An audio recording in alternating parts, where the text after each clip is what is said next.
ముందుగా మన తండ్రి అయిన దేవునికి మన ప్రభు అయిన యేసు నామంలో నాకు కృతజ్ఞతలు చెల్లించుకుంటూ చేరొచ్చిన సహోదరులు సంఘానికి అందరూ మరొకసారి ప్రభు నామములో వందనం తెలుసుకుంటున్నాను. దేవుని యొక్క మహాప్రభుని బట్టి ఆయన యొక్క ప్రేమను బట్టి మనం తిరిగి రీతిగా కలిసి ఉన్నాం. నిజంగా మనం ఇలా బ్రతుకున్నామంటే అది దేవుడు ఒక కృపని మనం ప్రతి ఆదివారం దినాన్ని మనం జ్ఞాపకం చేసుకోవాలండి. ఇటీవలే ఒక ప్రవీణ్ అయిన ఒక మాస్టర్ గారు మాకు తెలిసిన సహోదరులు ఆయన వాట్సాప్ చేస్తూ ఉంటారు. గత వారం ఒక 14 ఏళ్ళ ఒక అమ్మాయి కొంచెం ఆరోగ్యం బాగోలేదండి, ప్రార్థన చేయమని వాట్సాప్ చేశారు. మా అమ్మాయికి బ్లడ్ క్యాన్సర్ కేజీహెచ్ జాయిన్ చేశారు. ఒక అమ్మాయి అండి 14 సంవత్సరాలు. అది పంపిన ఒక 4-5 రోజులకే పాపం ఆవిడ చనిపోవడం జరిగిందండి. నిజంగా సంఘటన ఎప్పుడైతే చూసానో నాకు బాగా బాధ వేసింది. ఎందుకో ఆ 3 రోజులు నాకు కొంచెం మనసు కలచిందని బాగా. అంటే ఏదైనప్పుడు కూడా మనం ఏ గమనించుకోవాలంటే బ్రతుకున్నామంటే అది చాలా గొప్ప విషయం. ఎప్పుడు ఎలా ఉంటామో ఎవరి చేతుల్లో లేదు.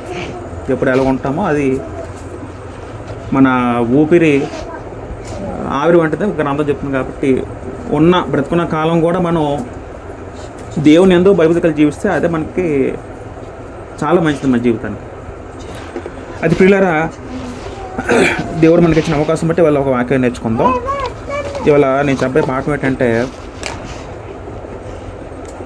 కొత్త నిబంధనలో భక్తితో కూడిన స్త్రీలు ఎవరైతే ఉన్నారో వాళ్ళ గురించి మనం కొన్ని విషయాలు ఆలోచిద్దామండి.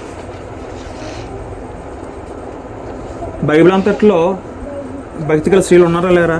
ఉన్నారు, చాలామంది ఉన్నారు. అయితే నేను పాత నిబంధన చెప్పట్లేదు, కొత్త నిబంధనలు అంటే మత్తయి సువార్త నుంచి.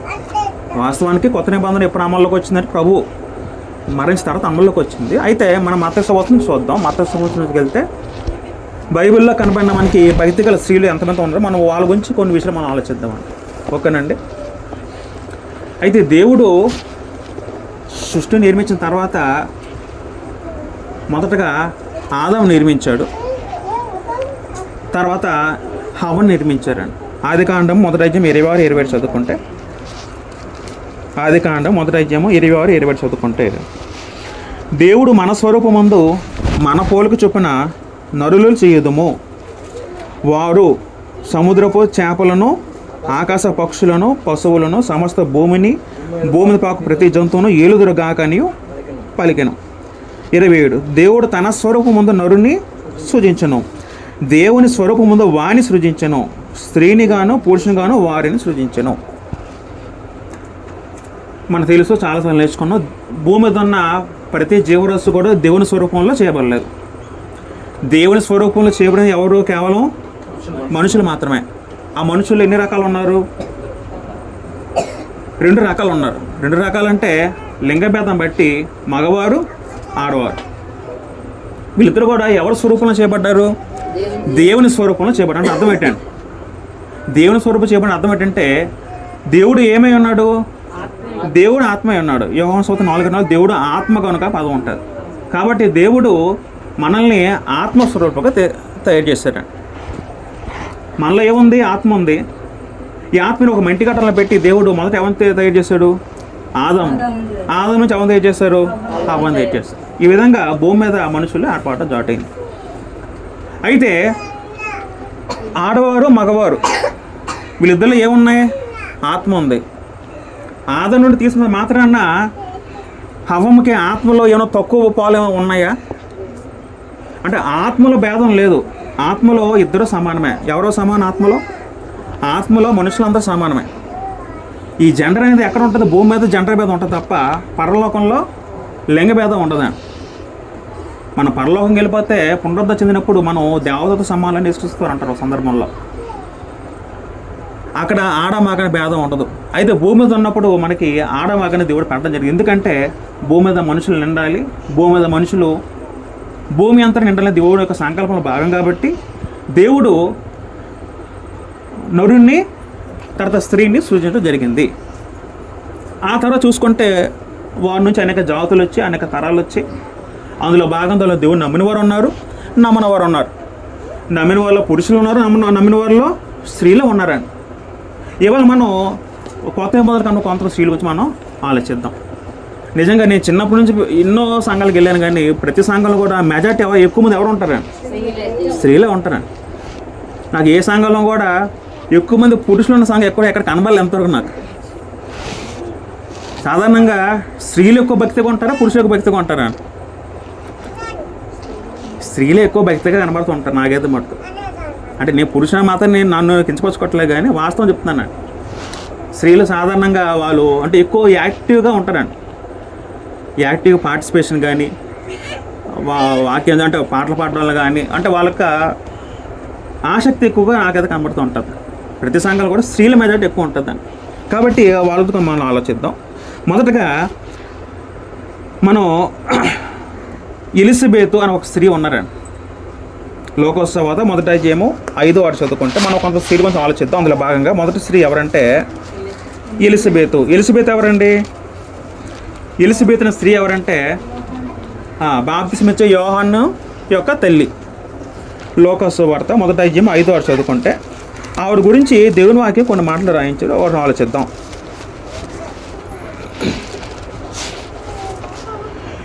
యోధియా దేశపు రాజైన హేరో దినముల్లో అబియా తరగతిలో ఉన్న జకరియా అనే ఒక యాజకుడు ఉండెను. అతని భార్య అహరోను కుమార్తెలలో ఒకతే. ఆమె పేరు ఎలిజబెత్. బాప్తిస్మిచ్చే యోహాను తల్లిదండ్రులు ఎవరంటే జకరియా, ఎలిజబెత్. వీళ్ళిద్దరు కూడా యాజకుల కుటుంబం చెందినవారు. ఎలిజబెత్ ఎవరట? అహరోను కుమార్తెల్లో ఒకతట. అంటే అర్థం ఏంటి? అహరోను అంటే ఎవరు? ప్రధాన యాజకుడు ఎలా సంతతి ఉందో వాళ్ళ నుంచి పుట్టిన స్త్రీలు ఎవరంటే ఎలిజబెత్. ఎలిజబెత్, జకరియా ఎలాంటి వారు గ్రంథం సాక్ష్యం ఇస్తుందంటే మనం చదువుకుంటే 6వ వచనంలో వీరిద్దరూ ప్రభు యొక్క సకలమైన ఆజ్ఞల చొప్పునను న్యాయవిధి చొప్పునను నిరపరాధులుగా నడుచుకొనొచ్చు దేవుని దృష్టికి నీతిమంతులై ఉండిరి అని దేవుని వాక్యం వాళ్ళ గురించి స్పష్టంగా చెప్పడం జరుగుతుందండి. ఎవరు నీతిమంతులట? ఎలిజబెత్ మరియు జకరియా. వీరిరు దంపతులు కూడా వీరిద్దరు కూడా ప్రభు యొక్క సకలమైన ఆజ్ఞల చొప్పున న్యాయవిధుల చొప్పున నిరపరాధులుగా నడుచుకొనొచ్చు. నిజంగా ఎంత గొప్ప సాక్ష్యము! వీళ్ళిద్దరు భార్యాభర్తలు కూడా నిజంగా వాళ్ళు ఎంత దేవుని పట్ల భయభక్తి గలవారంటే దేవుని యొక్క ప్రతి ఆజ్ఞ చొప్పున నడుచుచు నీతిమంతులుగా దేవుని దృష్టికి ఉండనట. దేవుని దృష్టికి నీతిమంతులే ఉండిరి. ఎవరున్నారట? జకరియా మరియు ఎలిజబెత్. అది ఎలిజబెత్ ఉన్న గొప్ప లక్షణం అండి. అంటే నీతిమంతులుగా జీవించడం అనేది ఆడొక గొప్ప లక్షణం. మనం ఒక్కొక్క క్యారెక్టర్ నుంచి ఒక్కొక్క లక్షణం మనం తీసుకుందాం. మొదటగా ఎలిజబెత్ అనే క్యారెక్టర్ మనం చూసుకుంటే ఎలిజబెత్ గారు ఆవిడ నిజంగా ఆవిడ చాలా నీతిమంతులుగా గ్రంథం పేర్కొనుంది. ఏ విధంగా నీతిమంతురాలు అయిందంటే దేవుడు ఒక ఆజ్ఞలు పాటించడం వల్ల ఆవిడ నీతిమంతురాలుగా పేర్కొనబడిందండి.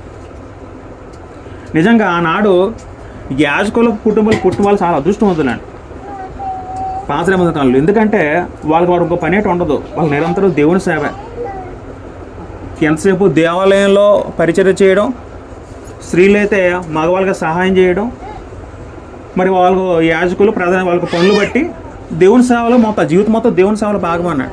నిజంగా అది ఒక గొప్ప అదృష్టం.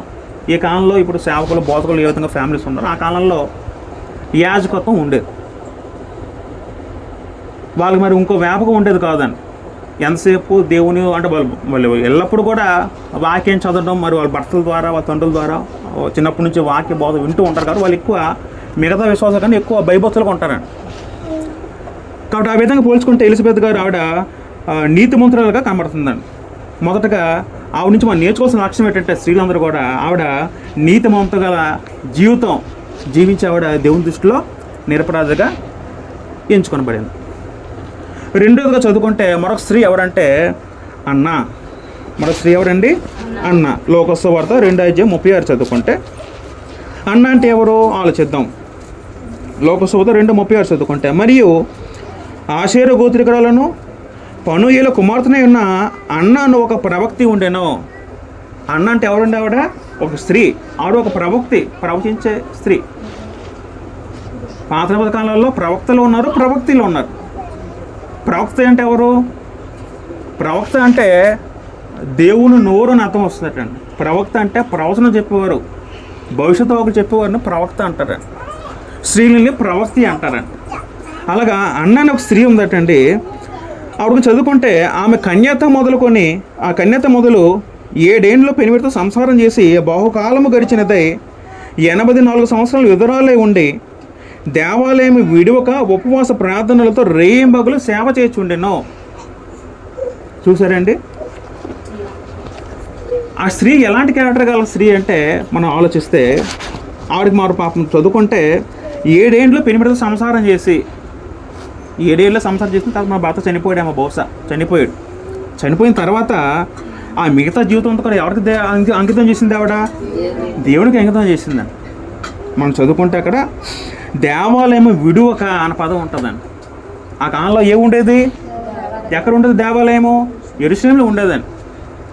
ఆవిడ తోచిన సేవ అలా చేస్తూ తన జీవితం మొత్తం గడిపిందండి. కాబట్టి ఆవిడ గురించి మంచి సాక్ష్యం దేవుని గ్రంథంలో రాయించబడింది. దేవాలయం విడువక ఉపవాస ప్రార్థనలతో రేయింబగలు సేవ చేయుచుండెను. ఎవరు సేవ చేసింది? ఆవిడ ఏమైనా ఎక్స్పెక్ట్ చేస్తుందా దేవుడి దగ్గర నుంచి? నేను చెయ్యాలి అనే ఉద్దేశంతో ఆవిడ మనసులో కలిగింది. తన భర్త చనిపోయినప్పుడు కూడా దేవుడే నా సర్వస్వం అనుకుంది. ఆ సర్వస్వం అనుకునే మొత్తం తన జీవితం మొత్తం దేవుడికి దారిపోసిందండి. ఆ విధంగా విడువక ఉపవాస ప్రార్థనలతో రేయింబగలు సేవ చేయించుంటేనని ఆవిడ గురించి దేవుడు మంచి సాక్ష్యము చెప్పబడిందండి. ఆ టైంలోనే అప్పుడే మరియమ్మ గారు యేసుక్రీస్తు పుట్టినప్పుడు 8వ దినాన దేవాలయం తీసుకొచ్చినప్పుడు అప్పుడు ఆవిడ చూస్తుంది యేసుక్రీస్తువాన్ని శిశువుగా ఉన్నప్పుడు. మనం 30 చదువుకుంటే ఆమె కూడా ఆ గడిలో లోపలికి వచ్చి దేవుని కొనియాడి యెరూషలేములో విమోచన కూడా కనిపెట్టుకున్న వారందరితో ఆయనను గురించి మాట్లాడుచుండు అనే పదం ఉంటుంది. యేసుక్రీస్తువాన్ని శిశుతో మరియమ్మ తీసుకొచ్చినప్పుడు దేవాలయానికి ఆ అన్నను ప్రవక్తి ఆ స్త్రీ ఆ యేసుక్రీస్తుని శిశువు ఉన్నప్పుడు చూసి దేవుణ్ణి మహింపరిచి దేవుని కొనియాడి అప్పుడు ఆయన గురించి చెప్పడం జరిగిందని. ఆ విధంగా ఒక గొప్ప స్త్రీగా అన్న స్త్రీని మనం పేర్కొనవచ్చు. ఆవిడ ఇంచుమించు 84 సంవత్సరాలు అంట ఆవిడ వయసు. ఇక్కడ గ్రంథం ఆవిడ వయసు పేర్కొనబడిందండి. మొత్తం 84 సంవత్సరాలు కూడా ఎల్లప్పుడు కూడా ఎప్పుడు కూడా దేవుని సేవలో తన జీవితం మొత్తం అర్పించిందని గ్రంథం మనకి చెప్తుంది. కాబట్టి ఈ నుంచి మనం ఏం నేర్చుకోవచ్చు అంటే దేవుని సేవలో ఒక అంకితమైన భావం గల స్త్రీగా మనం ఆవిడ నుంచి మనం నేర్చుకోవచ్చండి. మూడోది ఏంటంటే మరియమ్మ, యేసుక్రీస్తువాని కన్నా మరియమ్మ. నిజంగా దేవుడు యేసుక్రీస్తు పుట్టక ముందు భూమి మీద పైనుంచి చూసినప్పుడు యోధా గోత్రపు స్త్రీలు ఎంతమంది ఉండొచ్చు ఆ కాలంలో? బహుశా లక్షలు ఉండొచ్చేమో. వాళ్ళందరిలో ఎవరిని ఎన్నుకున్నాడు దేవుడు? తండ్రి దేవుడు మరియమ్మని ఎన్నుకున్నాడు. ఎందుకు ఆవిడని ఎన్నుకున్నాడు? మరియమ్మనే ఆవిడ గర్భాన్ని దేవుడు ఎందుకు ఎన్నుకున్నాడు అంటే అప్పుడున్న స్త్రీలలో దేవుడు చూసినప్పుడు ఆవిడకన్నా ఉత్తమ రోజులు ధనురాలు ఆవిడ కనబడలేదు నా బహుశా. కాబట్టి దేవుడు యేసు కన్య గర్భం ఆ అవకాశం, గొప్ప అవకాశం ఎవరికి ఇచ్చారంటే మరియమ్మ గారికి ఇచ్చారు. మరియమ్మ గారు చెప్పుకుంటే చాలా ఉన్నాయి, పాట వల్ల చెప్పుకోవచ్చు. మనం అన్నీ చెప్పుకోబోం. కానీ ఆవిడ గురించి కొన్ని మాట ఆలోచించుకెళ్తే లోకోత్సవంలోనే మొదటి అధ్యాయం మనం ఒకసారి 20 చదువుకుంటే ఒకసారి దేవదూత మరియమ్మ దగ్గరికి వచ్చి మాట్లాడుతున్న సందర్భంలో ఆ దూత లోపలికి వచ్చి ఆమెను చూసి దయాప్రాప్తురాలా నీకు శుభము అనే పదం ఉంటుందని. దయాప్రాప్తురాలా అని పదం ఎవరు వాడారు? దూత వాడాడు. ఎవరి గురించి? మరియమ్మ గురించి. దయాప్రాప్తులు అంటే అర్థం ఏంటండి? దయగల స్త్రీ అని అర్థం వస్తుందండి. దయగల స్త్రీ అంటే ఆవిడ క్యారెక్టర్ని ముందు చెప్తూ ఆవిడ లక్షణాలు చెప్తూ నువ్వు దయగల స్త్రీ అన్న దయాప్రాప్తురా అనే పదం ఒకటి వాడడం జరుగుతుందండి. ప్రభువు నీకు తోడే ఉన్నాడు అని పదం ఉంది. చూసారండి అక్కడ ఎవరు తోడే ఉన్నారట? ప్రభువు తోడే ఉన్నారు. ప్రభు ఎవరు తోడుగా ఉంటాడు? బైబిల్ స్త్రీకి ఎవరు తోడు ఉంటారు? ఖచ్చితంగా దేవుడు తోడు ఉంటుందండి. ప్రభువు నీకు తోడే ఉన్నాడు. ఇంకా మనం చదువుకుంటే చాలా మాటలు ఉంటాయి అదే అధ్యాయం మనం ఇంకా చదువుకుంటే 42 చదువుకుంటే అక్కడ ఒక సందర్భంలో ఎలిజబెత్ ఆవిడ గురించి ఒక మాట అంటుందండి. స్త్రీలలో నీవు ఆస్వాదించబడిన దానవు, నీ గర్భఫలము ఆస్వాదించబడునని అక్కడ చెప్పడం జరుగుతుందండి. ప్రవచిస్తుంది ఎలిజబెత్ మరియమ్మ గర్భంతో ఉన్నప్పుడు. స్త్రీలలో నువ్వు ఆస్వాదించబడిన దానవు. అవునా కాదా మాట? యేసుస్వామి కన్న గర్భం ఎంత గొప్పదని నిజంగా స్త్రీ గొప్పదంటే గొప్ప స్త్రీగా పేర్కొనాలి తప్ప మళ్ళీ ఆ స్త్రీని తీసుకొచ్చి మళ్ళీ దేవుడి స్థానంలో కూర్చోబెట్టకూడదండి. ఆర్సీఎం సంఘాలలో గొప్ప స్త్రీగా పేర్కొనబడింది అంతే, అక్కడితో ఉంచాలి తప్ప మళ్ళీ ఇప్పుడు కొంతమంది కొన్ని సంఘాలు తెలుసు మనకి, ఆమెను తీసుకెళ్ళి ఎక్కడ కూర్చోబెడతారు? దేవుని స్థానంలో కూర్చోబెడతారు. అది తప్ప అలా చేయకూడదు ఎప్పుడు కూడా. కాకపోతే ఆవిడ స్త్రీలందరిలో కూడా ఆశ్రయించబడిన స్త్రీగా ఆవిడ పేర్కొనబడింది. 30 చదువుకుంటే ఒక సందర్భంలో దేవదూత మాట్లాడిన తర్వాత అందుకు మరియా ఇదిగో ప్రభు దాసురాలు ఉన్న పదం అంటుందండి. దేవదూత మాట్లాడిన తర్వాత ఆవిడ ఏమంటుందంటే అక్కడ దేవదూత మరియం ఏమంటారంటే ఇదిగో ప్రభు దాసురాలని తన గురించి తను చెప్పుకుంటుందండి. ప్రభు దాసురాలు అంటే అర్థం ఏంటండి, నేను దేవుని సేవకురాలని అని తన గురించి చెప్పడం జరుగుతుందండి. కాబట్టి ఇలా చదువుకుంటే చాలా పాయింట్స్ ఉంటాయండి అక్కడ. ఇవి దేవదూత నీ కడుపున బిడ్డ పడతారని చెప్పినప్పుడు నేను పురుషుని ఎరుగుదానని పదం ఉంటుందండి. అదే మాట మనం చదువుకుంటే 34 ఉంటుంది. అందు మరియా నేను పురుషుని ఎరుగున దానినే అంటే అర్థం ఏంటండి, నేను పురుషుని ఎరుగుదాని దానిలో మనం ఏ పాయింట్ తీసుకోవచ్చు, పరిశుద్ధత తీసుకోవచ్చు. ఆవిడ నిజంగా ఎంత పవిత్రంగా బతికింది. నేను నీకు దాసురాలు అన్నప్పుడు ఆవిడ వినయ విధేయతలు నేర్చుకోవచ్చు. దయ్యప్రాప్తురాలే నీకు తోడి ఉన్నప్పుడు పదం నుంచి ఆవిడ చాలా జాలిగల మనసు అని మనం నేర్చుకోవచ్చు. ఇలాగ చాలా పాయింట్లు మరియం గురించి మనం నేర్చుకోవచ్చు. అది మరియం గారిలో కనబడిన ఒక గొప్ప లక్షణం అని. తర్వాత మరొక స్త్రీ ఎవరంటే మనకి గ్రంథాలు చూసుకుంటే మరియా అనే పేరు చాలామంది ఉంటారంట. మరియా అనే పేరు చాలామంది. మరియా అనే పదం ఎక్కడి నుంచి తీసుకుంటారంటే పాత నిబంధనలో మిరియాం అనే పదం నుంచి మిరియాం అంటే ఎవరండి, మోషే అక్క మిరియాం యొక్క పాత నిబంధనల హెబ్రూ పదాన్ని గ్రీకు పదం ఏంటంటే మరియా. ఆ 2 పదాలు ఒకటే. అయితే మరియంలో చాలా మంది కనబడతారు. మరొక మరి ఎవరంటే మగ్దలేనే మరియా అని ఒక స్త్రీ కనబడుతుందండి. ఎవరండి, మగ్దలేనే మరియా. లోకోత్సవార్త మనం 8:23 చదువుకుంటే ఆవిడ గురించి ఏం రాయబడుతుందంటే మగ్దలేనే మరియా అనే స్త్రీ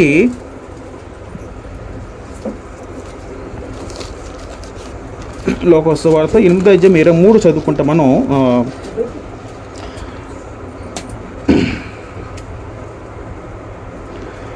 ఆవిడ మగ్దలేనే మరియా ఆవిడ ముందు దెయ్యాలు పట్టేయట. దెయ్యాలు పట్టిన తర్వాత ఆయన వెళ్ళగొట్టాడండి. ఇక్కడ కాకపోతే మనం మరొక సందర్భం చూద్దాం ఒకసారి. మార్కు సువార్త 16:9 చదువుకుంటే మార్కు సువార్త 16:9లో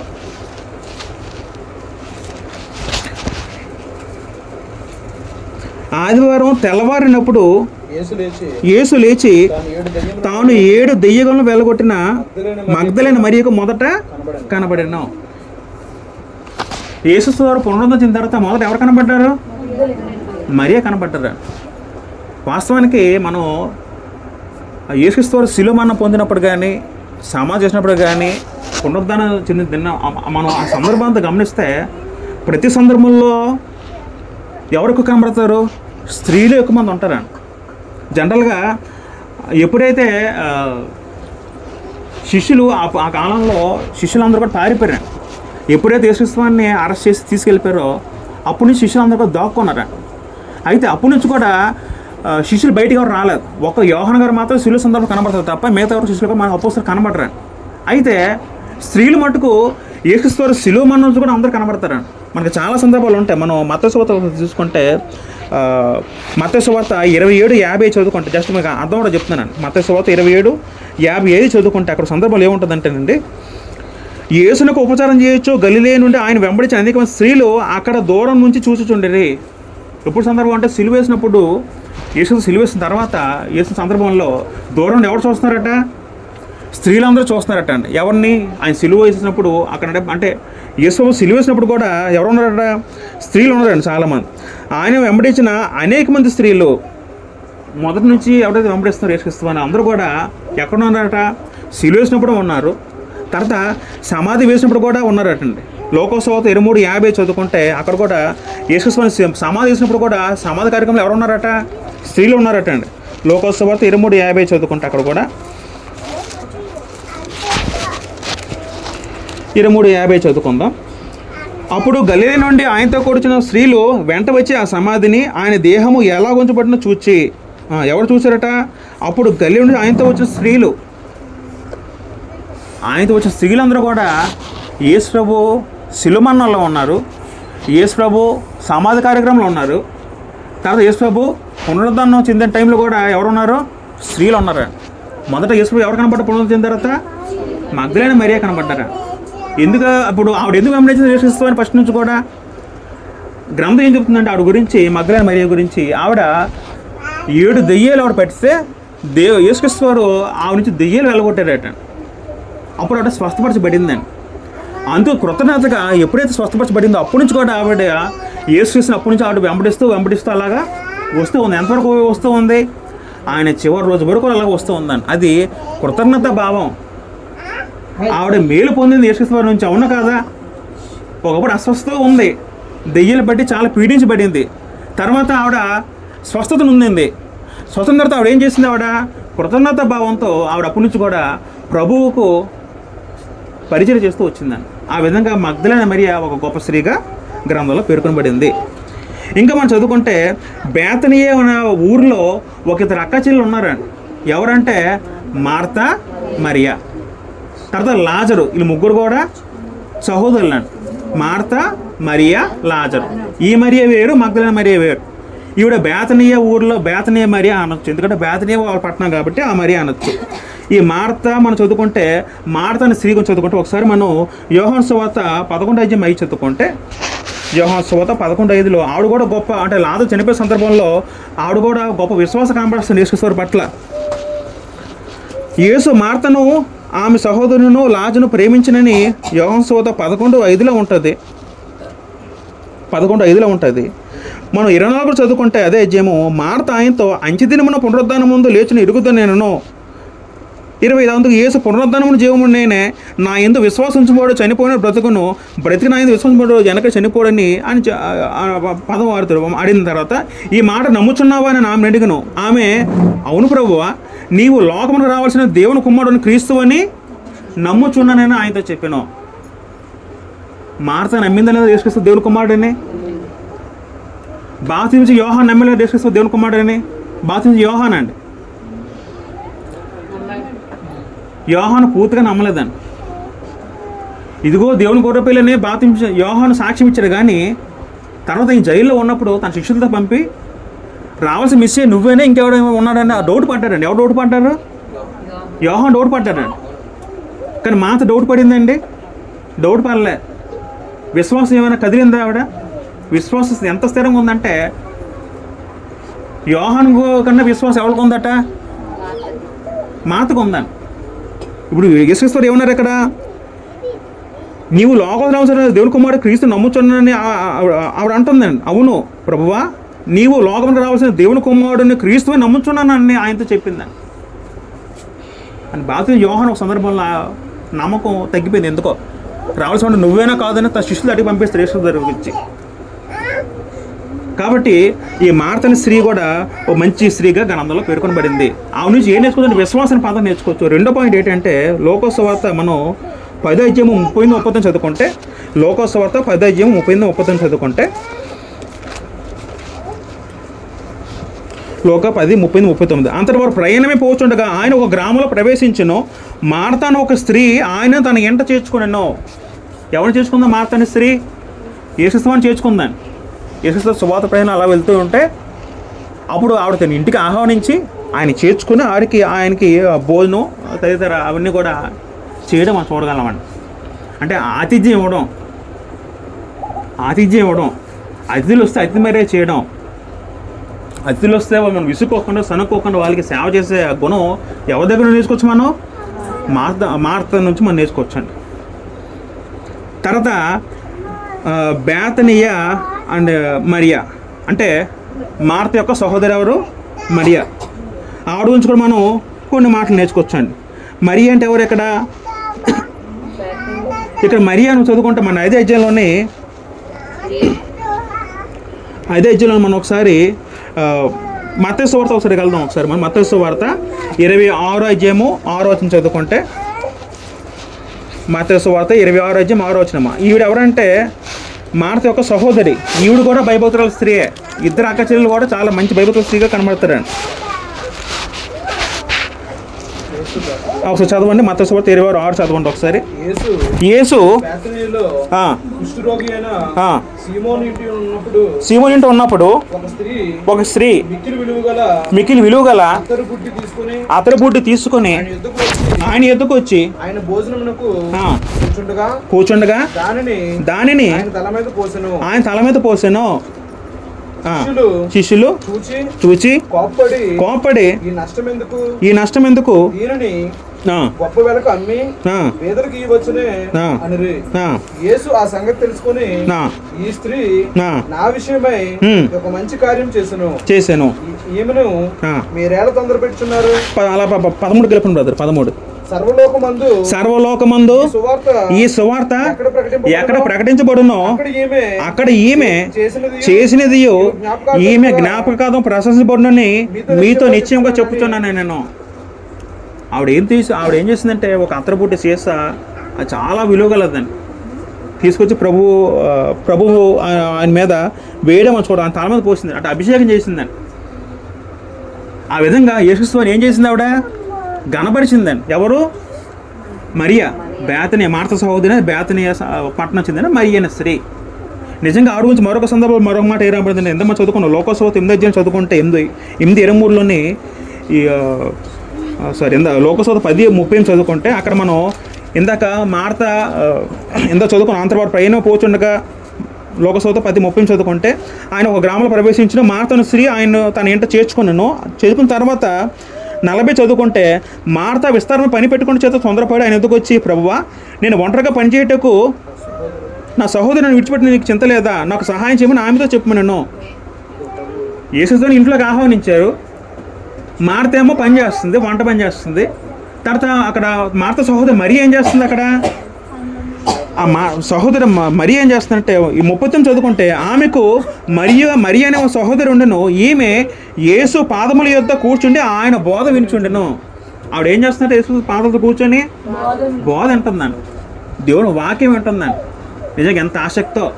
అలాగని ఈవిడ ఆ వంట పని తప్పించుకుని బతకస్తురాలు కాదండి. అక్కడ వంట ఎప్పుడైనా చేసుకోవచ్చు, కానీ ఆయన ఎప్పుడైనా ప్రతిసారి వస్తారు వేసుకొస్తారు రారు. ఆయన మాటలు ఎప్పుడైనా వినొచ్చా?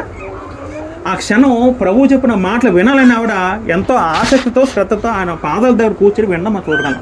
అంటే దేవుని వాక్యం పట్ల ఎంతో ఆసక్తిగా స్త్రీగా ఆవిడ కనబడుతుంది.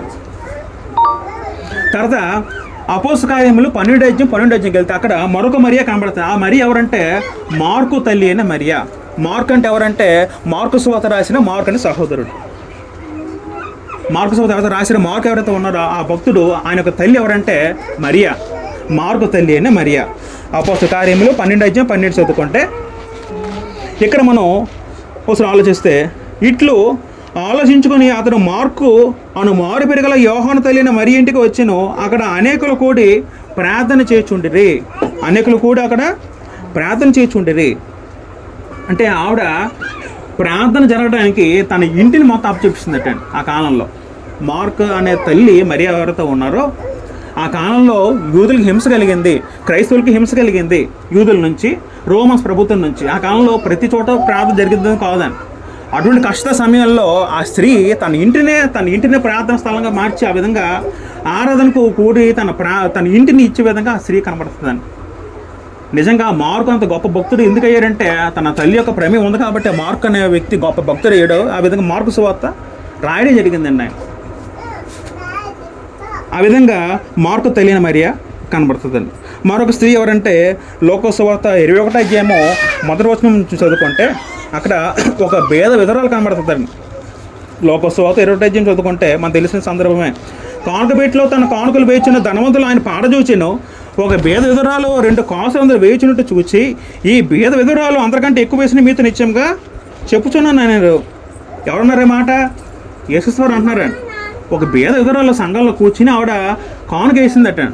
ఆ సంఘంలో చాలామంది ధనవంతులు ఉన్నారు, కానీ ఇప్పుడు కూడా ప్రభు వారు ఎవరిని మెచ్చుకున్నారంటే ఈ విధురాలను మెచ్చుకున్నారు. ఎందుకు మెచ్చుకున్నారంటే 4 చదువుకుంటే వారందరూ తమ కలిగిన సమృద్ధి నుండి కానుకలు వేసిరు, కానీ ఈమె తమ లేమిలో తనకు కలిగిన జీవనమంతి వేసినట్టు వారితో చెప్పాను. ఒక ధనవంతుడు 100 రూపాయలు ఉంటే తను 10 రూపాయలు వేసాడండి. ఆ స్త్రీకి ఒక 5 రూపాయలు అంటే నిజంగా 4 రూపాయలు వేసిందేమో. ఆవిడ ఎవరు గొప్ప అండి? అప్పుడు నువ్వు 100కి 10 ఇస్తే గొప్ప, 5కి 4 ఇస్తే గొప్ప. ఆ స్త్రీయే గొప్ప అండి. ఆ స్త్రీ అక్కడ ప్రభు సాక్ష్యం ఇచ్చారండి. ప్రభు తెలియదు సర్వం, ఆయన సర్వజ్ఞుడు. ఆయన కూడా ప్రభు ఏం చెప్పారంటే వారందరూ తమకు కలిగిన సముద్రాన్ని కానుకలు వేశారు, కానీ ఈమె తమ లేమిలో కలిగిన జీవనమంతి వేసిందని చెప్పారండి. తనకున్న సమస్తం కూడా ప్రభువుకి వేసిందంటే అక్కడ ఆ విధంగా పేర్కొనబడి ఆ పేరు కూడా మెన్షన్ చేయబడలే. పేరు అవసరం లేదండి, భక్తి అవసరం అండి. ఆవిడ దేవుడు అంటే ఎంత ఇష్టం, భక్తి కాబట్టి ఆవిడ నేను ఎంత ఇవ్వాలి లెక్కలు వేసుకోలే, నా దేవుడికి నేను ఎంతైనా ఇస్తానని ధారాళంగా ఇచ్చిందండి. ఆవిడ దృష్టిలో తక్కువ అమౌంట్ ఏమిటి కూడా దేవుని దృష్టిలో చాలా ధారాళం అండి. అటువంటి గొప్ప లక్షణం కలిగిన అభ్యర్థురాలను. తర్వాత సమరయ స్త్రీని మరొక కనబడుతుంది స్త్రీ. యోహాను సువార్త మనం చదువుకుంటాం 4వ అధ్యాయం. మనకు తెలిసిన సందర్భం, యేసు సమరయ పట్టణం మీద వెళ్ళినప్పుడు ఒక స్త్రీ కనబడుతుంది. అప్పుడు ప్రభు చెప్తారు ఆవిడ గురించి, ఆరాధన ఎవరికి చేయాలి, ఎలా చేయాలి, ఆ సందర్భం చెప్పిన తర్వాత ఒకసారి మనం చదువుకుంటే యోహాను సువార్త 4వ అధ్యాయము 41, 40 చదువుకుంటే యేసు మాటలు చెప్పిన వెంటనే ఆవిడ ఆశ్చర్యపడి ఆ మాటలు నమ్మిందండి. ఆవిడ ఇవేవో కలబోల మాటలు అని ఆవిడ విడిచిపెట్టలేదు. ప్రభు చెప్పిన మాటలు వెంటనే ఆవిడ నమ్మింది. ఎందుకు నమ్మిందంటే ఈవిడికి ఎంతమంది పెనిమిట్లోనే ప్రభు గారు చెప్పారు. ఈవిడ హిస్టరీ చెప్పిన తర్వాత యేసుక్రీస్తు ఆవిడ వెంటనే అర్థమైపోయింది, నిజంగా నువ్వు ప్రవక్త అయినా ఆవిడకి అర్థమైపోయింది. తర్వాత ఆవిడ ఏం చేసింది, ఆ ఊర్లోకి వెళ్ళి ఆమె ప్రచారం చేసిందండి. ఒకసారి యోహాను సువార్త 4వ అధ్యాయము 41 వెళ్తే అక్కడ ఆవిడ గురించి ఒక మాటలు ఆలోచిద్దాం. 4:41 చదువుకుంటే ఆయన మాటలు వినినందున ఇంకనూ అనేకులు నమ్మి ఆ స్త్రీని చూచి, ఏ స్త్రీని అక్కడ సమరయ స్త్రీ యేసు సంభాషించిన తర్వాత ఆవిడ ఊళ్ళోకి వెళ్ళి చెప్పింది, ఇంకా మన ఊరికి ఒక ప్రవక్త వచ్చేయడం చెప్పిన తర్వాత అప్పుడు ప్రవక్తని ఊళ్ళో తీసుకొచ్చి అందరూ పరిచయం చేసింది. ఈవిడ చేసిన తర్వాత అప్పుడు ఆయన మాటలు అందరూ జనాలు విన్నారు. ఊళ్ళో జనాలు విన్న తర్వాత అప్పుడు ఆ జనాలు ఏమన్నారు, స్త్రీతో ఏమన్నారంటే, ఇక మీదట నీవు చెప్పిన మాటను బట్టి కాక మా మటుకు మేము విని ఈయన నిజముగా లోకరక్షకుడిని తెలుసుకుని నమ్ముచున్నామని రే. ఈ స్త్రీ ఏం చెప్పింది, ఊర్లోకి వెళ్ళి ఒక ఆయన వచ్చాడు, ఒక ప్రవక్త వచ్చాడు, ఒక బావిదారు ఉన్నాడు, నిజంగానే లోకరక్షకుడు అని చెప్పిందని. కానీ అప్పటికి జనాలు కొంచెం సగం నమ్మరు, సగం నమ్మలేదు. యేసు మళ్ళీ ఊర్లోకి వచ్చి వాక్యం బోధించారు. బోధించిన తర్వాత అప్పుడు వాళ్ళే సాక్షిపిస్తారు ఊరు జనాలందరూ కూడా, స్త్రీతో నువ్వు చెప్పిన మాట బట్టి కాదు, మేము స్వయంగా విని మేము నమ్మి నువ్వేం చెప్పావట, నువ్వు లోకరక్షకుడు నువ్వు చెప్పే కానీ నువ్వు చెప్పినప్పుడు కూడా మేము తెలుసుకుని మేము నమ్ముతున్నామని చెప్పడం జరిగిందండి. ఆ విధంగా ఒక స్త్రీ ఆ రోజు ఆ పట్టణంలో వెళ్ళి చెప్పకపోతే వాళ్ళు యేసుక్రీస్తులో ఆ ఊళ్ళో రాణించేవారు కాదండి. అలా చెప్పడం వల్ల ఏమైందండి, మొదటి ఈవిడ నమ్మింది, సువార్త ఏమైంది, మరొకరు చేరిందండి. ఆవిడ ఊరంతా నమ్మారండి. అది ఎంత గొప్ప విషయం అది. ఆ విధంగా ఆ సమరయ నుంచి మనమే నేర్చుకుంటే సువార్త ప్రకటించేలా ఆవిడ పనిచేసింది కాబట్టి ఆ విధంగా సువార్త ప్రకటించడం గొప్ప భారం ఆ వ్యక్తి ఆ స్త్రీ నుంచి మనందరూ కూడా నేర్చుకోవచ్చండి.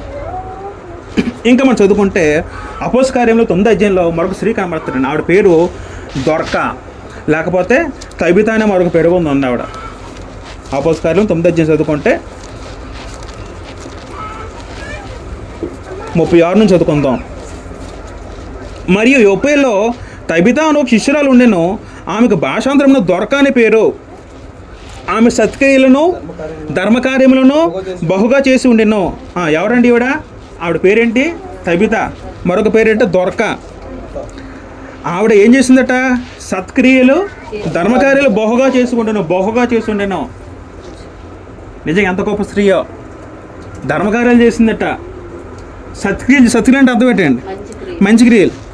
ఏం చేసిందట, మంచి క్రియలు సత్క్రియలు ఏం చేసిందట. అయితే ఆవిడ సందర్భంలో చనిపోతుంది. చనిపోయిన తర్వాత పక్కన పేతురు గారు ఉంటే ఆవిడ వచ్చి ఆయన బ్రతికిస్తారు. బ్రతికిన తర్వాత ఆవిడ చనిపోయినప్పుడు ఇక్కడ ఒక సందర్భం చదువుకుంటే ఆవిడ చేసిన మంచి క్రియలో ఒక మాట మనకు కనబడుతుంది అక్కడ చదువుకున్నప్పుడు మనం ఒకసారి 39 చదువుకుందాం. పేతురు లేచి వారితో కూడా వెళ్ళి అక్కడ చేరినప్పుడు వారు మేడగదిలో అతన్ని తీసుకుని వచ్చి అందరూ వచ్చి ఏడ్చుచు దొరక తమతో కూడా ఉన్నప్పుడు కుట్టిన అంగిలను వస్త్రములను చూపుచు అతని ఎదుట నిలిచిరి. ఆవిడ చేసే మంచి క్రియలు ఏంటంటే, వితరాలు ఎవరైతే ఉన్నారో ఆ కాలంలో వారందరూ కూడా ఈవిడ ఏం చేసిందట, ఆవిడ అంగిలి కుట్టిందట. ఈవిడ బహుశా టైలర్ అయితే వాళ్ళకి అంగిలి కొట్టి బట్టలు కొట్టి వాళ్ళకి ఫ్రీగా దానం చేసిందట. అది గొప్ప విషయం అండి. నిజంగా ఆ కాలంలో విధరాల్లో చాలా భయంకర స్థితి ఉండదు, ఇప్పుడులా కాదండి. అప్పుడు ఇంకా జ్ఞానం ఎదగలేదు కాబట్టి, నాగరికత ఇంకా జ్ఞానం తెలియదు కాబట్టి ఆ కాలంలో ఎవరైతే భర్త చనిపోతారో వాళ్ళకి సరైన విలువ ఉండదు కాదు సమాజంలో. మన హిందూ సమాజం ముందు ఉన్న స్థితి అప్పుడు వాళ్ళకే ఉండేదండి. ఎవరు బాగా ఎక్కువ పట్టించినవారు కాదండి, ఖాతా చేసేవారు కాదండి. వాళ్ళకి బతికేయడం చాలా కష్టంగా ఉండేదండి. వాళ్ళు బయటికి వెళ్తే సరే పని ఇచ్చేవారు కాదండి. విధరాలకు అప్పుడు అంత హీన చూపు ఉండేది ఆ కాలంలో. అంటే ఇప్పుడు తగ్గింది కానీ పూర్వకాలాలు ఉండేదండి. ఆ కాలంలో వీడు సహాయం చేసి ఆవిడకి వాళ్ళందరికీ బట్టలకు వచ్చి ఫ్రీగా ఇచ్చిందండి పాపం. అవన్నీ గుర్తు చేసుకుంటూ ఏడ్చారండి ఎవరు అందరూ. ఇవి చనిపోయినప్పుడు వీళ్ళందరూ వచ్చి ఏడ్చారండి. వీళ్ళంతా కూడా ఆవిడ ఎంత మంచి పని చేస్తుందని ఆవిడ పూర్తి ఏడ్చారండి. తర్వాత పేదలు కూడా వస్తారు, ఆవిడ బతికేస్తారు. బతికిన తర్వాత ఆవిడ బ్రతుకుతుందండి. ఆ విధంగా తబితాను ఒక స్త్రీ కనబడుతుంది. ఆవిడ నుంచి మనం నేర్చుకుంటుంటే సత్క్రియలు, మంచి పనులు చేయడం, ధర్మకార్యం చేయడం విషయం నేర్చుకొచ్చాను. అపోస్కారంలోనే మరొక వ్యక్తి కనబడతాడండి. ధర్మకార్యం చేసిన మరొక వ్యక్తి కనబడతారు. ఎవరండి ఆ వ్యక్తి? ఎవరండి? కొర్నేలండి. ఆయన గురించి ఇదే మాట రాయబడుతుందండి.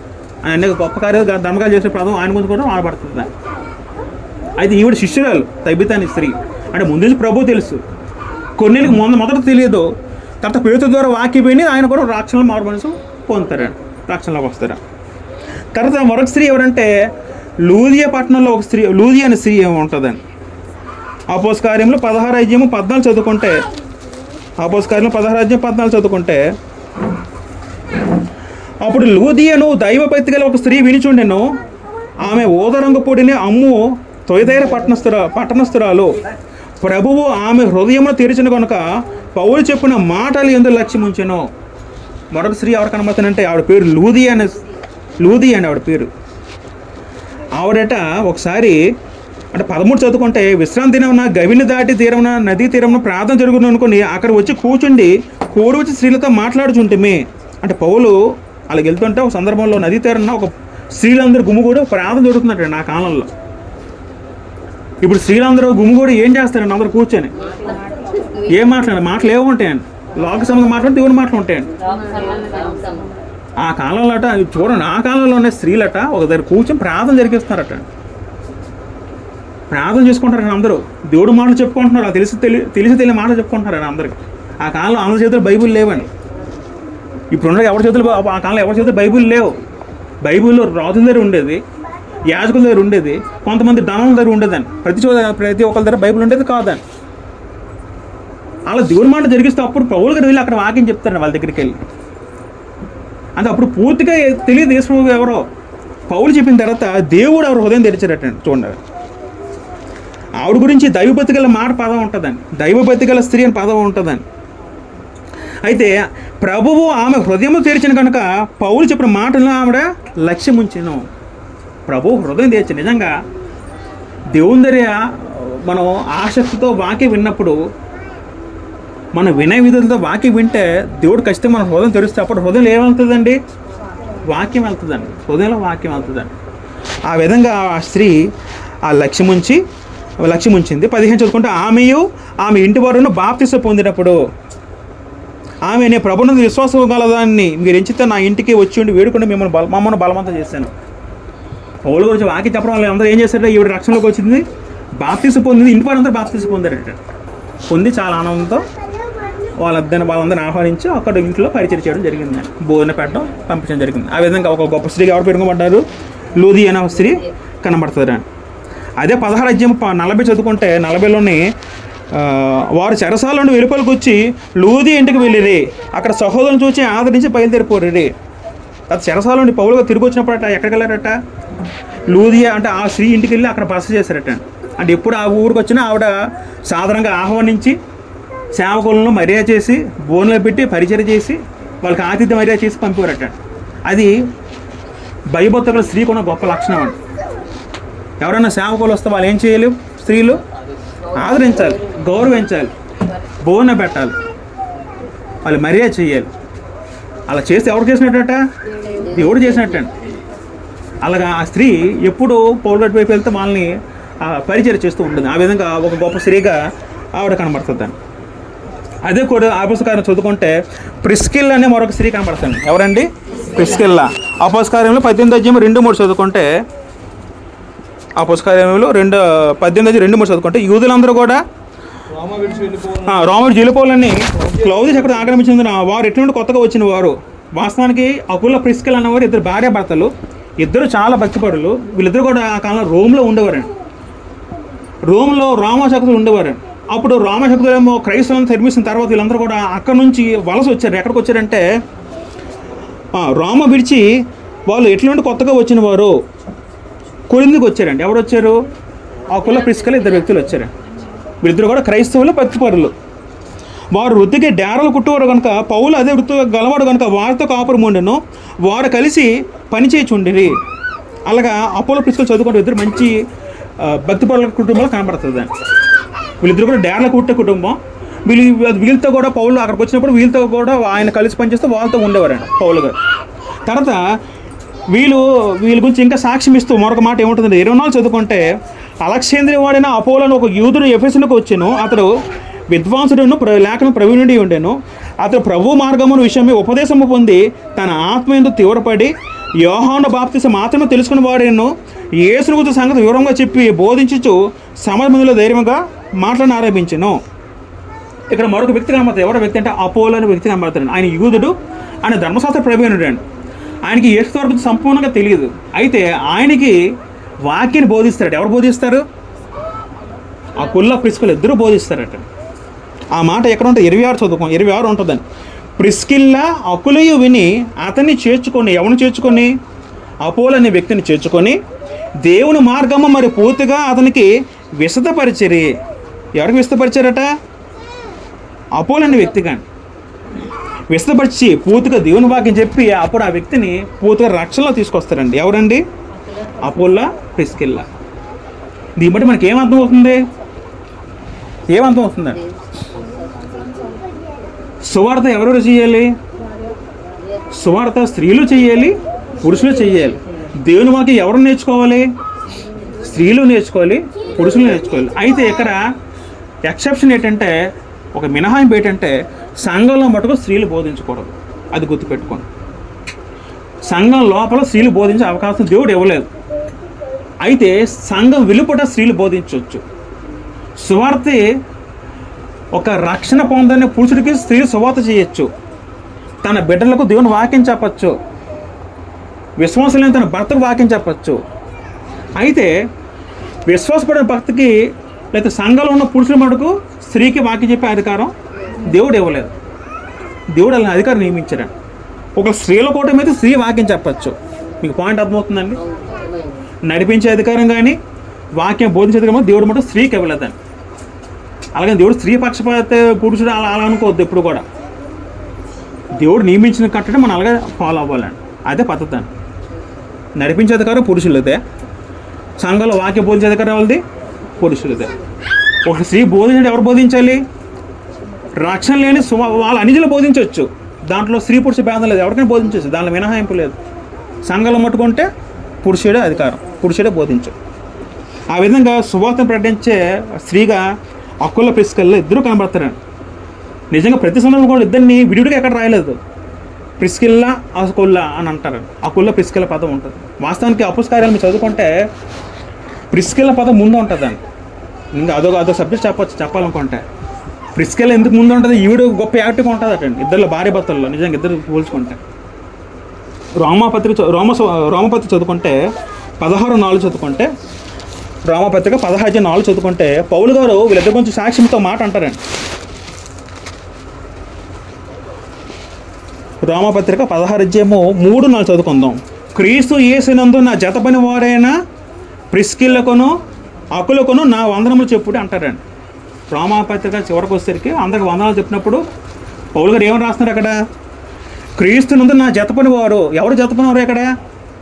ప్రిస్కిల్లా మొదటి పేరు రాశారు. సెకండ్ పేరు ఎవరు? అకుల నా వందనములు చెప్పుడి. ఇంకేమంటున్నారు పౌలు గారు?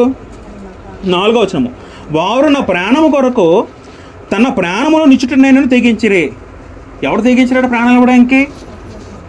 ఈ అపోలో ప్రిస్కిల్లా భార్య భర్తలు ఎవరి గురించి ప్రాణం ఎవడో తెగించారట? పౌలు గారి గురించి ప్రాణం ఎవరు కూడా తెగించారట.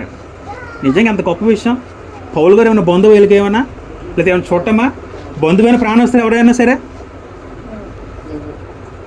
నిజంగా వాళ్ళు అంత భయభక్తుల దైవ కుటుంబం కాబట్టి అపోస్తులకి తన ప్రాణం కూడా ఇవ్వడంటే అంటే సహోదరులు అంత ప్రేమించారట పౌలు గారిని. వీళ్ళు ప్రభు గారిని అంత వీళ్ళు తండ్రి దేవుని అంత ప్రేమించారు, యేసుస్వామిని అంతగా ప్రేమించారు. ఆ ప్రేమని పౌలు గారి పట్ల చూపించారట.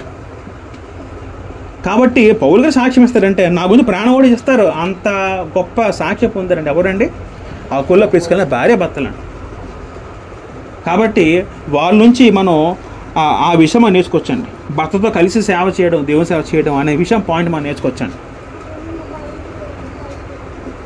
ఆఖరిగా ఇంకో ఇద్దరు వ్యక్తులు చదువుకొని ముగించేద్దాం. మరొక స్త్రీ ఉంటారండి. ఆ స్త్రీ ఎవరంటే ఫీబే. ఎప్పుడైనా పదం విన్నారా మీరు? ఫీబే. రోమపత్రిక 16 అధ్యాయము మొదటి వచనం చదువుకుంటే, కెంక్రేలో ఉన్న సంఘ పరిచారకులకు ఫీబే అను మన సహోదరిని పరిశుద్ధులకు తగినట్టుగా ప్రభువునందు చేర్చుకుని, ఆమె మీ వలస కావలసినది ఏదైనా ఉన్న ఎడల సహాయం చేయవాలని ఆమె గురించి మీకు సిఫార్సు చేర్చున్నాను అని పదం ఉంటుందండి. ఫీబే. ఫీబే ఎవరో తెలుసండి? ఫీబే కానీ చదువుకుంటే మనం ఒక ఆశ్చర్యకర విషయం మనకు తెలుస్తుందండి. ఏంటో విషయం అంటే, పౌలు గారు మొత్తం 3 సువార్త ప్రయాణాలు చేశారండి. మొదటి సువార్త ప్రయాణము, రెండవది మూడవ సువార్త ప్రయాణం చేసిన తర్వాత, ఆయన ముగించిన తర్వాత ఆయన యెరూషలేము వెళ్ళాలి. యెరూషలేము వెళ్ళిన తర్వాత ఆయన రోమపట్నంకి వెళ్దాం అనుకుంటాడు. అయితే ఆ సందర్భంలో ఆయనకి రోమపట్నం ఆయన ఎప్పుడు వెళ్ళలేదు. రోమపట్నంకి వెళ్ళిన సందర్భంలో ఆయనకి ఇంకా యెరూషలేముకి ఇంకా వెళ్ళలేదు. యెరూషలేముకి వెళ్తే ఇంక మరి రోమపట్నంకి వెళ్ళడం నాకు అవ్వదు అని ఆయన తెలుస్తుంది. ఎందుకంటే రోమపట్నంలో ఆయన యెరూషలేము వెళ్ళిన తర్వాత ఆయన చంపేస్తారండి. ఆ విషయం నాకు అర్థం పరిశుద్ధాత్మ ఆయన చెప్తారండి. అయితే రోమా సంఘానికి ఆయన ఎప్పటి నుంచి వెళ్దాం అనుకున్నా ఆయన వెళ్ళడం అవ్వలేదు. అప్పుడు రోమా పత్రిక ఆయన రాశారు. ఎవరు రాశారు? పౌలు గారు రాశారు.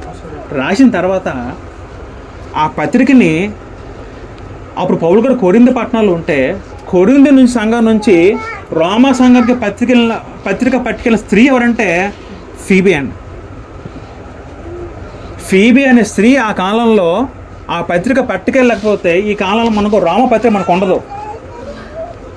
రోమపత్రిక మనం చదువుకుంటున్నామంటే అది ఎవరు దయ్యానంటే ఫీబే అనే స్త్రీ దయ్యానండి. ఎందుకంటే ఆ కాలంలో ఈ ఫీబే అనే స్త్రీ కొరింథీ సంఘంలో పక్కన కెంక్రీ అని ఒక సంఘం, కెంక్రీ అనే పట్టణం ఉండేది. ఆ పట్టణంలో ఒక సంఘంలో ఈ సభ్యురాలు పరిచారకురాలని పదం వాడబడేది. ఆవిడ పౌలు గారు రోమపత్రిక రాసి ఆ స్త్రీకి ఇస్తే, ఆ స్త్రీ ఏం చేసింది? ఆ పత్రికల ఉత్తరం తీసుకెళ్ళి రోమ సంఘానికి అందజేసింది. ఆ రోమపత్రిక చదువుకుంటున్నాం కదా, ఇలా చదువుకుంటున్న కారణం ఎవరంటే ఫీబే అనే స్త్రీ అండి. ఆ కాలంలో క్రైస్తవులకు చాలా హింస కలిగిందండి. క్రైస్తవులు కనబడితే హింసించేవారు రోమన్స్. క్రైస్తవ మాట పెడితే హింసించేవారు. ఇప్పటికన్నా మహాదావనాలు అప్పుడు జరిగే సంఘం బాల్యదశలో ఉన్నప్పుడు క్రైస్తవులని చాలా హింస ఉండేది ఆ కాలంలో. అప్పుడు చాలా సీక్రెట్గా రహస్యంగా ఈ ఉత్తరాల పత్రికలు వెళ్తూ జరుగుతూ ఉండేవాడిని. అయినప్పుడు కూడా ఈ స్త్రీ అవేం చూడలేదండి. మరి అవి పట్టించుకోకుండా ఇది దేవుని పనిలో భాగమో, దేవుడు నాకు ఇచ్చే పని అని భాగం అని ఆవిడ ఆ పత్రిక తీసుకెళ్ళి ఆ రోమ సంఘానికి చేరవేసిందండి. అలా చేరవేయడం మూలం మన అందరూ కూడా ఇప్పుడు రోమ పత్రిక చదువుకునే భాగ్యం మనకు దక్కిందండి. దీనిలో ప్రధాన పాత్ర పోషించింది ఎవరు? ఫీబే అనే స్త్రీ అని. అందుకే ఆవిడ గురించి మరొక మాట ఏం రాయబడిందంటే, కెంక్రియా అన్న సంఘంలో ఉన్న సంఘ పరిచారకులకు ఫీబే అనే పదం ఉంటుందండి. సంఘ పరిచారకుల పదం వాడారు. పరిచారకులు అంటే అర్థం ఏంటంటే సంఘంలో పరిచయం చేసే స్త్రీ, సంఘంలో సహాయం చేసే స్త్రీ, సంఘ కార్యక్రమాల్లో పాల్గొనే స్త్రీ, యాక్టివ్గా పార్టిసిపేట్ చేసే స్త్రీగా పేర్కొనబడింది. అలాగా ఫీబే అనే స్త్రీ కనబడతారు. అంటే సువార్తకి ఇవి కూడా సాక్షులుగా పనిచేస్తుందని మనం అనుకోవచ్చు. ఆఖరిగా మరొక మాట చదువుకుంటే ఫిలిప్పీ రాసిన పత్రిక 4 అధ్యాయము 2-3 చదువుకుంటే ఇక్కడ ఒక ఇద్దరు స్త్రీలు కనబడతారు. చదివి ముగించేద్దాం. ఫిలిప్పీ రాసిన పత్రిక 4 అధ్యాయము 2-3. పౌలు గారు ఫిలిప్పీ సంఘానికి రాస్తూ ఒక ఇద్దరు స్త్రీల గురించి మెన్షన్ చేస్తారు. ఎవరు ఇద్దరంటే, ప్రభునందు ఏక మనసు గలవారే ఉండుడని యువోదియను సుంటికేను బతిమాలుకుంటున్నాను. ఇక ఇద్దరు స్త్రీలు ఉన్నారండి. వాళ్ళ ఇద్దరు స్త్రీల పేర్లు ఏంటంటే యువోదియ. ఈ పదాలు కొంచెం కష్టంగా ఉంటే మనం అర్థం చేసుకోవడానికి. యువోదియ అని ఒక స్త్రీ పేరు. మరొక స్త్రీ పేరు అంటే సుంటుకేను. ఇది ఒక స్త్రీలు ఇద్దరు స్త్రీల పేర్లండి. ఇద్దరు స్త్రీలు ఫిలిప్పీ సంఘంలో ఉన్న ఇద్దరు స్త్రీల పేర్లండి. అయితే వీళ్ళ గురించి పౌలు గారు రాస్తూ ఒక మాట ఏమంటారంటే, అయితే ఇక్కడ చిన్న డిస్టర్బెన్స్ వస్తుందండి. వీళ్ళిద్దరు స్త్రీలు సంఘంలో ఉన్నారు, కొంచెం ప్రాముఖ్యంగా కనబడుతున్నారు సంఘంలో. అంటే బహుశా సంఘం పెట్టింది అంటే సంఘానికి డబ్బులు ఇవ్వడం కానీ, లేదా సంఘాన్ని అంటే ఒక స్థలం ఇవ్వడం కానీ బహుశా వీళ్ళు ఎక్కువ పాత్ర పోషించి ఉండొచ్చేమో. కాబట్టి ప్రధానంగా వీళ్ళు ఉన్నారు సంఘంలో. అయితే ఇద్దరు స్త్రీలకి చాలా అన్యూన్యంగా ఉండరు సంఘంలో. వీళ్ళిద్దరి మధ్యన భేదాభిప్రాయాలు వచ్చేయండి సంఘంలో. వీళ్ళిద్దరి మధ్య ఏం వచ్చాయండి అంటే తగులు వచ్చాయి, సంథింగ్ అయితే చిన్న డిస్టర్బెన్స్ వచ్చింది. తలతో ఈ విధంగా చిన్న గొడవలు వచ్చాయి. అప్పుడు పౌలు ఫిలిప్పీ సంఘానికి రాస్తూ వీళ్ళ గురించి చెప్తూ ఏమంటారంటే, ప్రభువునందు ఏకమనసు గలవారి ఉండుని యువోదయను సుంటికైన బతిమాలు కొంచెం అంటారండి. మీరు చాలా మంచోళ్ళు, మీరు చాలా సహకారులు, దేవుని పరిచయం చాలా బాగా చేస్తారు, మంచి పరిచయం చేస్తారు దేవుని సంఘంలో. అయితే మీరు ఇద్దరు కూడా ఒకటే ఉండండి, మీ ఇద్దరు కూడా ఏకమనసు గలవారి ఉండడని ఆయన ప్రభు వాళ్ళకి పాపం బతిమాలుతారండి. అంటే పౌలు బతిమాలుతారటండి వాళ్ళు. వీళ్ళు ఎదురు సాక్ష్యమిస్తే మరొక మాట పౌలు గారు ఏమంటారంటే, మనం 3వ అధ్యాయం కిందకు వస్తే నా ఇతర సహకారులతోనూ సువార్త పనిలో నాతో కూడా ప్రయాస పనివాడు కనుక వారికి సహాయం చేయమని నేను వేడుకొంచున్నాను. వీళ్ళిద్దరిని పౌలుకి ఎలా చెప్పారంటే సువార్త పనిలో సహకారిగా పేర్కొన్నారండి. ఎవరు సహకారట? ఈ యువదియ సుంటికి అనే ఇద్దరు స్త్రీలండి. ఎప్పుడు సువార్త జరిగింది అందరూ ఎంత యాక్టివ్గా పార్టిసిపేట్ చేసేవారండి. మాకు పనులు ఉన్నాయండి, మాకు అవ్వని అలా చెప్పారు కాదు, సాగులు చెప్పారు కాదు. ప్రార్థన శుభాతనంగా అంటే వీళ్ళు ముందు ఉండేవారట సంఘాలు. ఎవరు అండి? యువదియ సుంటికి అనే వ్యక్తులు. సువార్తలో వీళ్ళు కూడా చాలా సహాయం చేస్తారండి. దేవుని రాజ్య బోధించడంలో, ప్రభుత్వ బోధించడంలో వీళ్ళంతా సహాయం చేశారండి. అందుకు ప్రభువులు మెచ్చుకుంటూ ఒక మాట ఏమంటారంటే, ఆ కిందకు వస్తే ఆ సహకారుల పేర్లు జీవ గ్రంథమందు రాయబడి ఉన్నవి. ఎక్కడ రాయబడ్డాయటండి? నిజంగా ఎంత అదృష్టవంతులో. నిజంగా ఈ మాట బహుశా సంఘంలో ఉత్తరం చదువుతున్నప్పుడు ఈ మాట వాళ్ళు వింటే వాళ్ళు ఎంత పొంగిపోతారండి. జీవగ్రంథంలో మీ పేరు రాయబడి ఉన్నాయంటే ఎంత అదృష్టం నిజంగా. అది మామూలు విషయం కాదండి. ఉదయం చెప్పాలంటే నిత్యం మీకు ఫిక్స్ అయిపోయిందండి. ఇంకా మీకు పరలోకం టికెట్ అంటే ఏమైనా ఉంటే బహుశా మీకు ఇద్దరికి టికెట్ కన్ఫర్మ్ అయిపోయినాక సాక్ష్యం అవుతాను. జీవగ్రంథంలో పేరుంటే పరలోక రాజ్యంలో వెళ్ళడానికి అర్హత ఉంటుంది తప్ప. ఆ సహకారుల పేర్లు జీవగ్రంథంలో రాయబడి ఉన్నవి. మీరు చాలా మంచివాళ్ళు, కాదు మీ మీద చిన్న మనస్పర్ధలు ఉన్నాయి. మీరు దయచేసి తొలగించుకుంటారు. అక్కడ పౌలు వేడుకుంటున్నారు, బతిమలుకుంటారు. అంటే చిన్న మైనస్ తప్ప పెద్ద మైనస్ ఏం కాదు. నిజంగా ఈ పత్రిక చదువుంటే తర్వాత మధ్య కలిసిపోతారండి. మనస్పర్ధలు వస్తూ ఉంటే పోతూ ఉంటాం. వస్తారా మనస్పర్ధలు? ఎక్కడైనా వస్తాయండి. రావండి మనస్పర్ధలు. కుటుంబాల మనస్పర్ధలు రావా? తగులు రావా? సంఘాలు కూడా వస్తూ ఉంటాయి. మనం ఏం చేయాలండి? అప్పుడు సమాధానం పడి కలిసిపోవాలి. టైం పెట్టినా పట్టకపోయినా మా మిల్లు కలిసిపోవాలి. ప్రభు ఏం చెప్పాడు? సమాధానపరిచేవారు ధనిలో అన్నారు. మాలో దేవుని కుమారు అనబడతారని మత 5 అధ్యాయం ఉంటుంది. అలాగే సమాధానపరిచిపోతే మరి ఇంకేం ఉండదండి, క్లియర్ అయిపోతుంది. ఆ విధంగా ఇద్దరు స్త్రీలు వీళ్ళు సువార్త పనిలో చాలా యాక్టివ్గా పార్టిసిపేట్ చేశారు. పౌలుగా చెప్పడం జరిగింది. ఆ విధంగా వీళ్ళు ఏం చేశారు? వాళ్ళ పేర్లు ఎక్కడ రాయబడినాయట? ఇప్పుడు చెప్పిన లిస్ట్ అంతా కూడా అందరూ కూడా కొత్తగా మేము చదువుకుంటే భయభక్తుల స్త్రీలండి. వీళ్ళ నుంచి మనం అందరూ స్త్రీలని కాదు, మనం కూడా పురుషులు కూడా అందరూ నేర్చుకోవచ్చండి. ఎలిజబెతు, అన్న, మరియా, మగ్దలేనే మరియా, బేతనీయ మరియా, దొర్క, తర్వాత భేదవిధురాలు స్త్రీ, లూది అనే స్త్రీ, ప్రిస్కెల్లా అనే స్త్రీ, యువదియ సుంటికేసు అనే స్త్రీ, తర్వాత ఫీబీ అనే స్త్రీ. వీళ్ళందరూ కూడా దేవుని పరిచయంలో భాగంగా ఉంటూ దేవుని ప్రేమిస్తూ, తండ్రిని దేవుని ప్రేమిస్తూ, ప్రభువుని ప్రేమిస్తూ, అపోస్తలులను గౌరవిస్తూ, ఆతిథ్యం చేస్తూ, పరిచర్య చేస్తూ, సువార్త జరిగిస్తూ తమ జీవితం మొత్తం భయభక్తులు జరిపిన స్త్రీలను. వీళ్ళందరూ మనం మార్గదర్శకం తీసుకుంటే మనం కూడా మన పేర్లు ఎక్కడ రాయబడతాయట? మన కూడా మన పేర్లు జీవగ్రంథంలో రాయబడతాయి. ఆఖరి ఒక మాట వచ్చేది ముగించేద్దాం. అయితే ఇందాక చదువుతున్నట్టు దేవుడు స్త్రీకి పురుషుడికి ఆత్మలో ఇద్దరు సమానమే. ఆత్మలో ఇద్దరికి తేడా ఎట్లా ఉండవు కాబట్టి అధికారంలో తేడా ఉంటుందండి. ఒక మాట చదివి ముగించేద్దాం. 1 కొరింథీ పత్రిక 11:2 చదువుకుంటే 11:3 చదువుకుందాం. ప్రతి పురుషునికి శిరస్సు క్రీస్తునియు, స్త్రీకి శిరస్సు పురుషుడనియు, క్రీస్తునకు శిరస్సు దేవుడని మీరు తెలుసుకోవలసినని కోరుచున్నాను. మొదటి స్త్రీకి శిరస్సు ఎవరు? పురుషుడికి శిరస్సు ఎవరు? పురుషుడికి శిరస్సు ఎవరు? క్రీస్తుకి శిరస్సు ఎవరు? తండ్రి అయిన దేవుడు. అది అధికార క్రమం. స్త్రీ ఎవరికి లోబడాలి? పురుషుడు లోబడాలి. వీడు స్త్రీ పురుషులు ఇద్దరు ఎవరికి లోబడాలి? క్రీస్తుకు లోబడాలి. ఈ ముగ్గురు కూడా తండ్రి దేవుడు లోబడతారండి. క్రీస్తు దేవుడు లోబడడం లేదా?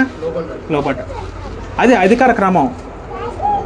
మిగతాదంతా క్రీస్తునందు స్త్రీ అయినా పురుషుడైనా ఒకటే. కాబట్టి వీళ్ళందరూ కూడా మన మాదిరికాల భక్తికాల జీవితం వీళ్ళు చూసి మనం నేర్చుకొని మన జీవితంలో కూడా మన హృదయంలో మనం ఈ మాటలను ఉంచుకొని మన జీవితంలో మనం కూడా ప్రయత్నిద్దాం. వారి వల్ల మనం కూడా మన పేర్లు జీవగ్రంథంలో దేవుడు మనం కూడా రాయిస్తారని దేవుని వాక్యం మనకి హెచ్చరిస్తూ ఉంది. నాకు ఈ అవకాశం ఇచ్చిన సహోదరులు రాసు గారికి సంఘానికి వందలు తెచ్చుకుంటాను, ముగిస్తాను. అందరికీ వందనాలు.